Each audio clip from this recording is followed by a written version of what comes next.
ስለ ሰው አስተሳሰብ ስናወራ ማወቅ ያሉብን ወሳኝ ቃላቶች ኦፕን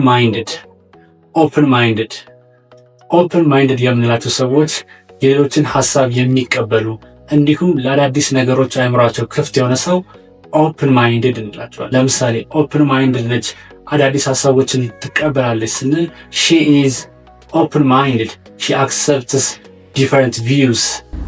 very open minded። የዚሁ ተቃራኒ ቃል ደግሞ ናሮ ማይንድድ የምንላቸው ሰዎች አዳዲስ ሀሳቦችን የማይቀበሉ ሰዎች ናሮ ማይንድድ። አዳዲስ ሀሳቦችን አትቀበልም ናሮ ማይንድድ ነች ስንል ሺ ኢዝ ናሮ ማይንድድ ሺ ዳዝንት አክሰፕት ዲፈረንት ቪውስ። ኛው ደግሞ ላይክ ማይንድድ የምንላቸው ሰዎች እንደናንተ የሚያስቡ ወይም ሀሳባቸው እንደናንተ የሆኑ ሰዎች ላይክ ማይንድድ እንላቸዋል። ለምሳሌ እንደኔ ከሚያስቡ ሰዎች ጋር መስራት እወዳለሁ ስል I like working with like-minded people and like-minded politicians።